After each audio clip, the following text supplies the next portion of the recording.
Take any metropolitan city in the country and the woes you hear would be similar. Crumbling infrastructure, clogged roads, illegal construction, spiraling malls, a lack of sanitation and healthcare facilities.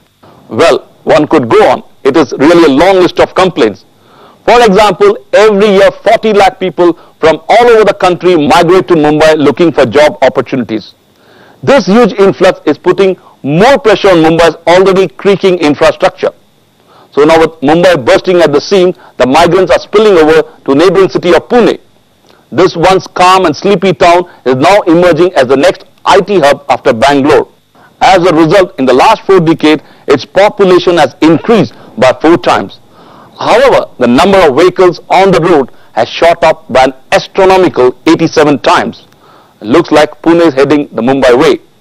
According to the latest McKinsey study, India will need $1.2 trillion in capital investment by 2030 to cater to an estimated 590 million people who will be living in the urban areas. That's a tall order. The fundamental issue may be the rising population and lack of opportunities in rural India. But it does not mean our politicians and city planners can escape the blame totally. The truth is, no city in India is seeing planned development with future in mind. There are stray cases of Chandigarh or Navi Mumbai, but even they are facing similar problems. In essence, the quality of life in urban India is pathetic in all aspects.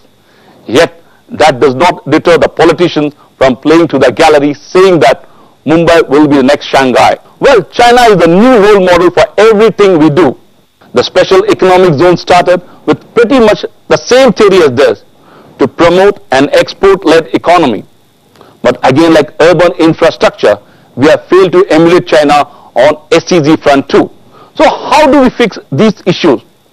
That is the focus of this week's episode, Infrastructure Powering the New Indian Century. We spoke to experts like Nikhil Gandhi, Naveen Raheja, Nitin Desai, SKV Srinivasan, and this is what they have to say. Take a look. With India's rise in the global world stage, the rise of its urban middle class has been one tale to tell. Urban areas are estimated to contribute 65% of the country's GDP by 2011. The urban population is estimated to touch 32 crore by 2011 and rise to 53 crore by 2021. But shockingly, nearly 1/3 of urban India lives below the poverty line. About 15% do not have any access to safe drinking water, while 50% are not covered by sanitation facilities. So, with the burgeoning population, increasing consumerism and fast-paced growth, pressure on basic resources and amenities have been under strain. To take heed of this situation, the government formed its flagship program, the Jawaharlal Nehru National Urban Renewal Mission or JNRM in 2005, which envisaged that over a 7-year period, the urban local bodies or ULBs would require total investments worth 1,20,536 crore rupees. JNRM's mission was to encourage reforms and fast-track planned development of identified cities, to focus on efficiency in urban infrastructure and service delivery mechanisms, community participation and accountability of ULBs or parastatal agencies towards citizens. While the increasing influx of people is giving rise to increasing housing needs, these increasing middle-class population are contributing to increasing consumerism. What can better justify the thousands of malls dotting our lanes, a rage that started a decade ago and continues to clog open spaces, putting a strain on existing resources? See, if we look at the organized retailing malls, organized office spaces, actually they are not a burden on the resources. They are rather facilitating. I mean, is it good that we have unorganized systems, unorganized spaces everywhere for commercial purpose, unauthorized developments as they are happening? They are much bigger burden.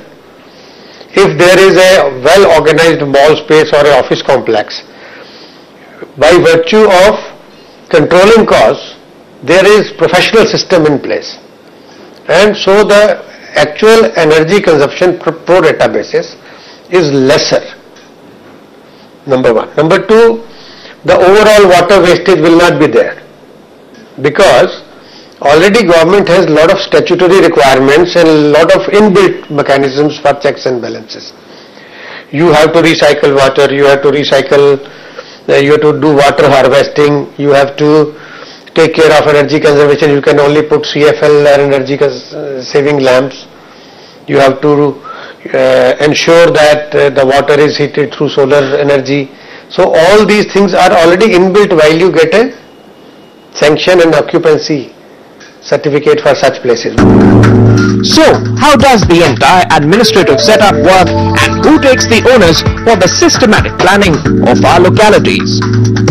In India, the urban local bodies are responsible for providing and maintaining basic infrastructure and services in cities and towns. But to take care of society and satiate its increasing appetite, the urban local bodies need to improve their own health first and discharge duties effectively.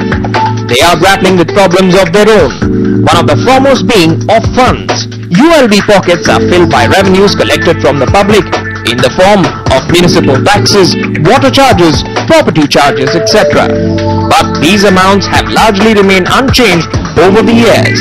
This has limited the funds at their disposal at a time when needs are increasing by the day and prices are escalating. Thus, due to lack of funds, traditionally ULBs or municipalities have always depended on financial aid from the central government. But even these sums of money haven't been put to effective use due to the nonchalant attitude and archaic functioning of ULBs. ULBs are in dire need to be reviewed, revamped and restructured.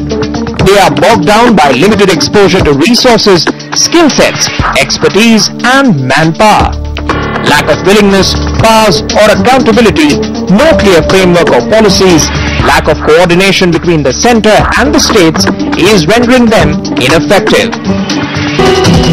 The public-private partnerships till now have been few and far between. This is due to the private players' apprehensions which have taken root due to the local municipal bodies' lack of vision, willingness and expertise to carry out a successful PPP model.